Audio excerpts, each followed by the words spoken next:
Motorcycles, cars, music, three things that I grew up in, and I'm blessed enough to be able to continue. When we first started the show, I really thought we were doing a show about building cars and motorcycles for people. It evolved into a show about people and their story. It really brought challenges in the early days. Danny Koker created an empire through counting cars, yet not every journey turned out smooth. Workers didn't simply quit. Some were forced out for reasons that stunned longtime viewers. From shady deals to crushing letdowns, Danny now reveals the 5 worst people to ever step inside his shop. Get ready to hear it. Early life and influences. Danny Koker entered the world in Cleveland, Ohio, but spent most of his youth in Detroit, Michigan, the heartbeat of the American auto world. Living in Detroit meant cars were everywhere. Muscle cars thundered through the streets and car shows appeared constantly.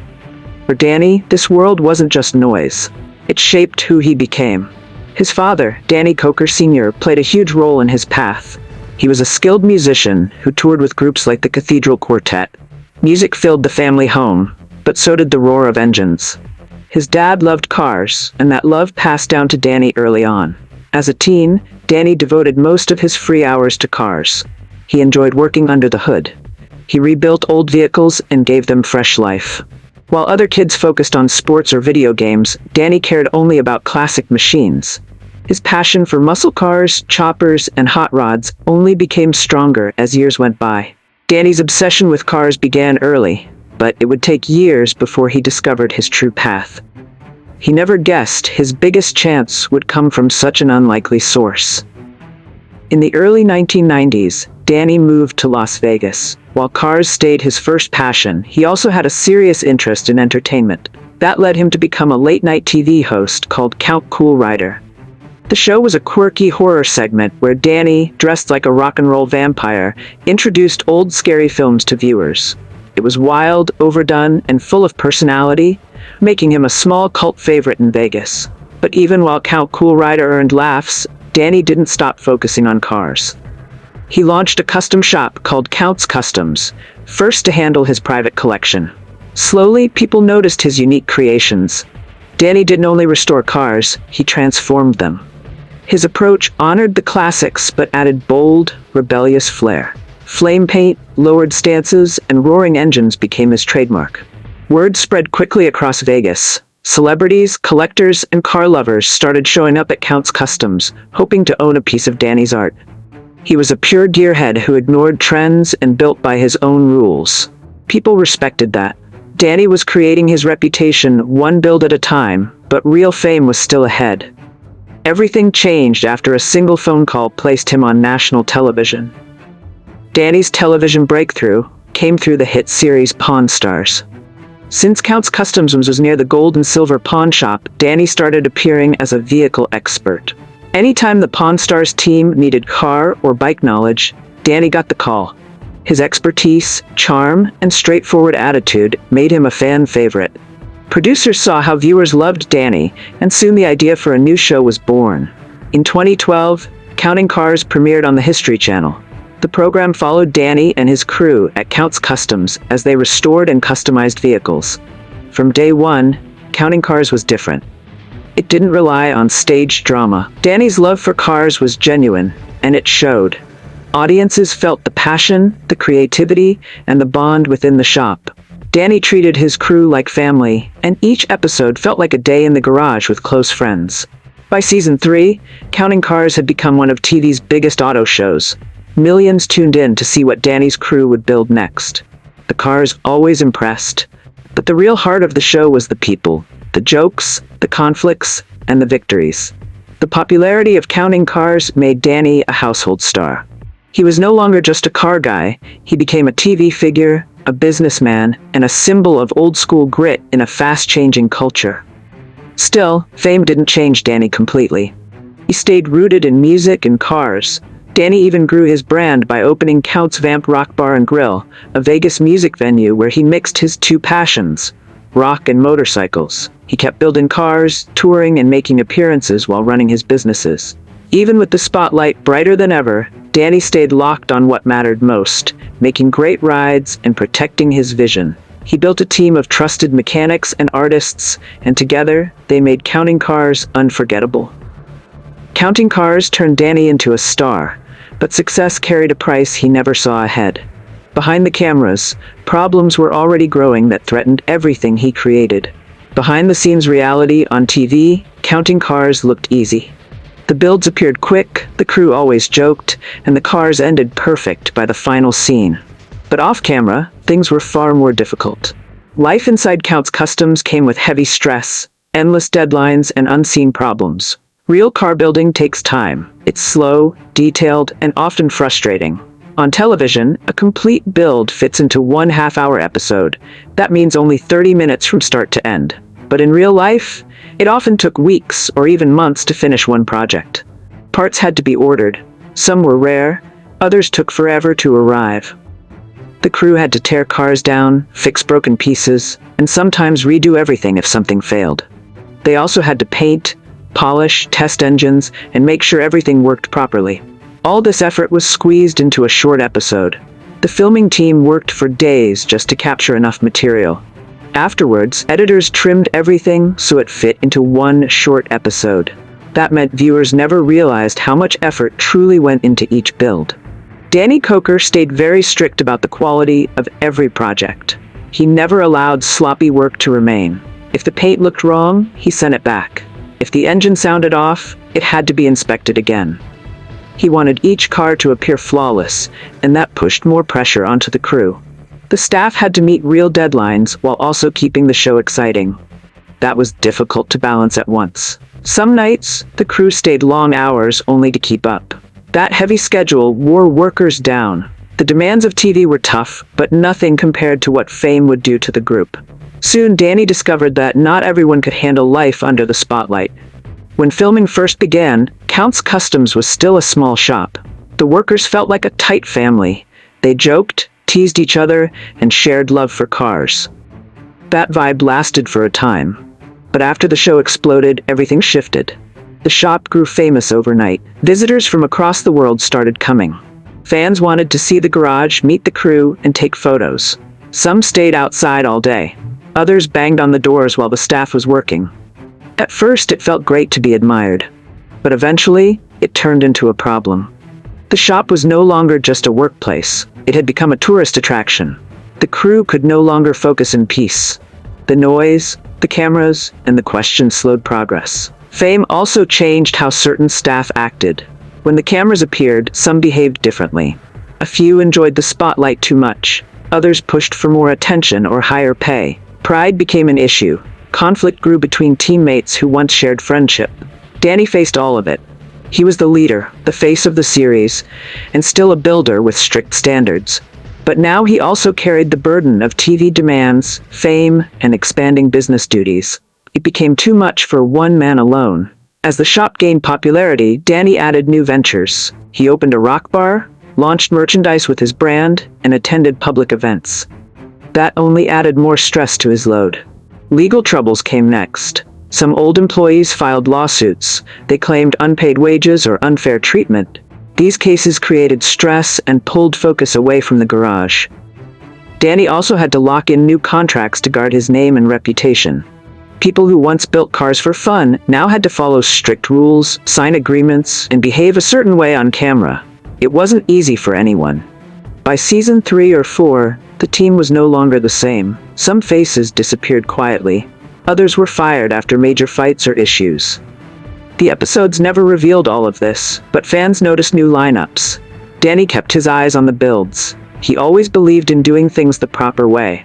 But even he struggled under the constant strain. He was running the shop, guiding the team, pleasing fans, and guarding the quality that built his reputation. Fame reshaped everything at Counts Customs, and not always for the good. Some of the people Danny trusted most ended up betraying him in shocking ways. Joseph Frontiera. One of the greatest hidden scandals in Counting Cars history came from someone most viewers rarely saw on screen. His name was Joseph Frontiera, and though he wasn't building or painting, he played a vital part at Counts Customs. He worked as the shop's bookkeeper. That meant he controlled the money, paying expenses, handling payroll, and tracking accounts. At first, all looked fine. Joseph was given heavy responsibility, but eventually strange signs appeared in the finances. When Danny and his staff looked deeper, they uncovered something serious. Joseph had stolen more than $75,000 from Count's customs. The way he did it made it worse. He used shop money for things like a personal Range Rover down payment. He also bought airline tickets and trips for himself. He wasn't careless. He knew what he was doing. To pull it off, he even forged Danny's signature. He made fake records to hide the theft. When Danny and his staff discovered it, they were enraged. This was not a small mistake. It was full betrayal.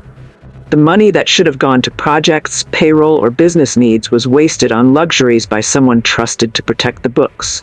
In 2016, Count's Customs took action. They filed a lawsuit not only against Joseph, but also against the staffing agency that had sent him, Randstad USA. The shop argued the agency failed to properly check his past. It was a messy case that went public, and fans were stunned when details appeared. By the time news spread, Joseph was already missing from the series. In fact, he vanished from episodes without any clear reason. No farewell, no drama, just gone. Now people knew why. He had left behind stolen funds and broken trust. After the case, Joseph disappeared from public view.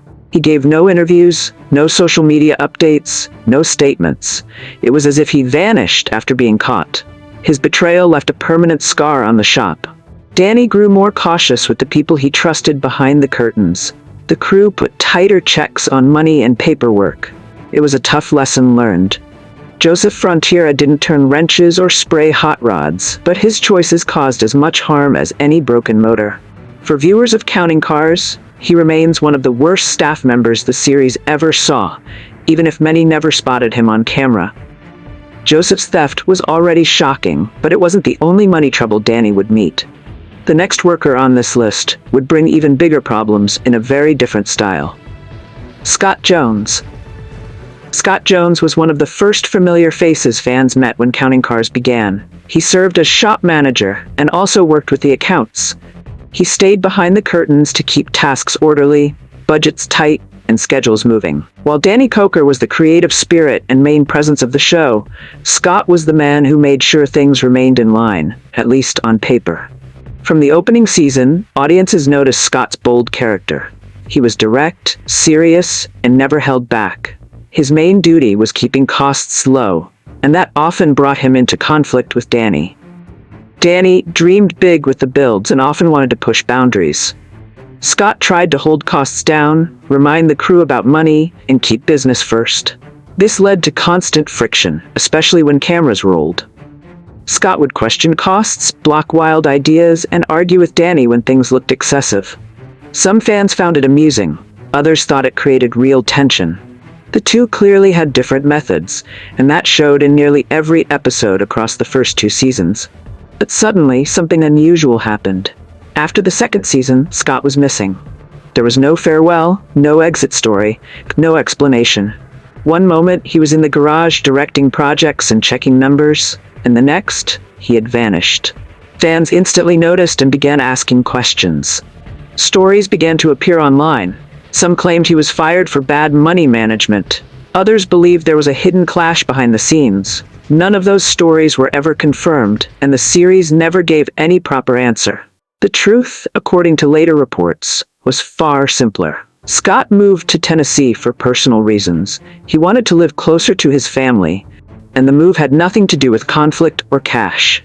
It was about life choices and priorities. Sometimes, leaving a job is not about the work, it's about what counts most outside the spotlight. Since that time, Scott has stayed active. He now owns his own company called Koker's Extreme Automotive in Tennessee. He even showed up on Netflix's Swap Shop, another program centered on cars and collectibles. While he is no longer part of Counting Cars, he is still doing what he enjoys, working with machines and keeping them running smoothly. Scott Jones may not have been the fans' top pick, but he carried an important role in the show's early stage. He was the strict voice of reason, the one who said no when everyone else said yes. And though his exit was quiet, his time on the program made an impact. Scott left gently for family matters, but not all who vanished from the series had motives so clean. The next tale concerns someone viewers adored deeply until the truth came out. Rolly Sabo, Rolly Sabo became one of the most loved figures on Counting Cars from seasons 2 through 6. He worked as the shop's head detailer, making sure every car leaving Count's Customs looked flawless. But Rolly wasn't noticed only for his craft. He also gave something rare to the series: character. Rolly spoke with a thick Hungarian accent and always wore a bright grin. He was playful, full of energy, and quick with a joke or silly gesture. He filled the shop with spirit, dancing, laughing, and keeping the atmosphere light even through long days. He balanced effort with humor, and fans adored him for that. But Rolly was more than just comic relief. He was a serious perfectionist with detailing. Whether it was a flashy lowrider or a priceless classic, he ensured every inch of the car was shining. His ability matched his charm. The crew respected him, and the fans couldn't get enough. By the 4th season, Rolly had risen to fan favorite status. Audiences posted about him on social media, shared his funniest clips, and praised his eye for detail. He was one of those rare cast members who brought extra joy to the show without ever feeling fake. His smile felt natural, and so did his craft. Then something surprising happened. In 2017, word spread that detailing equipment had gone missing from the shop. This wasn't just a wrench or two, it was thousands of dollars worth of professional gear. And almost immediately after, Rolly was gone. No warning, no explanation. One week he was on screen polishing cars and cracking jokes. The next, he had vanished. No goodbye episode, no mention on air. Just silence. Later, whispers started to circulate. Some claimed the missing equipment was linked to Rolly, that he had taken the tools and never returned. Count's Customs never issued an official statement, but the timing of his disappearance and the theft raised suspicions. Fans were divided. Many couldn't believe Rolly would do something like that, while others were simply heartbroken to see him gone without closure. But Rolly didn't vanish entirely. He stayed in Las Vegas and launched his own shop, Rock and Rolly Custom Detailing. There, he continued doing what he loved, detailing cars with the same passion he showed on Counting Cars.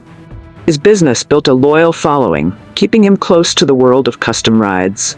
Still, his exit marked the start of Danny's trust issues with his crew, and the next departure would cut even deeper, because it meant losing one of the most skilled builders in the shop. Shannon Ikow was never the loudest guy in the room. He didn't joke around like Rolly or argue like others. But when it came to custom motorcycles, Shannon was in a league of his own. Calm, focused, and incredibly talented, every bike he touched carried his unmistakable craftsmanship. As lead motorcycle builder, Shannon was behind some of the show's most iconic creations. Clean lines, bold designs, bikes with soul, his work stood out without ever needing a spotlight. From the very beginning, Shannon was a steady presence. While others played to the cameras, he quietly turned raw metal into rolling art. But over time, something changed. By season 7, his appearances started to shrink. By the next season, he was almost gone. No fight, no dramatic exit, just a slow fade. So what happened? Insiders say it came down to creative differences. As the show gained popularity, producers leaned harder into drama, staged arguments, and scripted tension. That made for good TV, but it didn't sit well with someone like Shannon. He wasn't there for theatrics. He wanted to build bikes, not play a part. And instead of causing a scene, Shannon did what fit his nature. He stepped away quietly. No public statement, no scandal, just a craftsman moving on. Today, he's still a respected figure in the Las Vegas motorcycle scene, continuing to design and build with the same care and artistry. Fame was never his goal. Craftsmanship was. His story stands apart from the usual reality TV chaos. No lawsuits, no stolen tools, no explosive drama. Just a man choosing to stay true to his work, even if it meant leaving the cameras behind. Many fans still say the show lost something when Shannon left, and they're right. He brought balance, class, and real artistry that didn't need theatrics to shine. But not every exit was so graceful. The next story is proof of what happens when raw talent and oversized ego collide. Mike Henry, better known as Horny Mike, was impossible to miss. With his horned helmet, spiked mohawks, and larger-than-life personality, he brought color, humor, and chaos to Counting Cars. But Mike wasn't just a showpiece. He was a genuine artist, with serious talent and a style unlike anyone else's. As lead airbrush artist, his job was to add the final magic touches: flames, skulls, murals, metallic fades. A plain car could leave his hands as a one-of-a-kind masterpiece. Mike's background in custom paint and 3D sculpting gave him an edge, and his bold imagination made him one of the shop's most unforgettable characters. But that same boldness would eventually create cracks in his time at Count's Customs. Mike's design stood out. Fans couldn't get enough of his wild ideas, and before long he became one of the most recognizable faces on the show. His outfits, his voice, his art, they all made him unforgettable. He brought jokes, energy, and laughs in every episode. But behind the humor was a serious artist. Mike poured himself into each project, often staying late to perfect the smallest details. Still, working inside a busy shop, especially with cameras rolling, wasn't always smooth. Mike had bold opinions. His ideas pushed boundaries, sometimes too far for Danny's vision. Over time, the two began to clash. Mike wanted bigger risks with color, texture, and design. Danny needed to protect the shop's brand and keep things consistent. That push and pull between two passionate creatives started building tension. And then came the added pressure of television. Deadlines were tight, and the cameras didn't wait for inspiration. You had to deliver art on a schedule. But real creativity doesn't work like that. The grind wore Mike down. Airbrushing isn't fast work. It's layers, blends, and details that sometimes take days. But the show wanted quick turnarounds. Slowly, Mike's presence started shrinking. He wasn't in every episode anymore. When he did appear, his role felt smaller. Fans noticed immediately. Speculation spread. Had he quit? Was there drama? The truth was more balanced. Mike wasn't fired, and he didn't storm out. Instead, he shifted his focus. He launched his own business, Horny Mike Designs, creating custom helmets, accessories, and airbrushed art under his own name.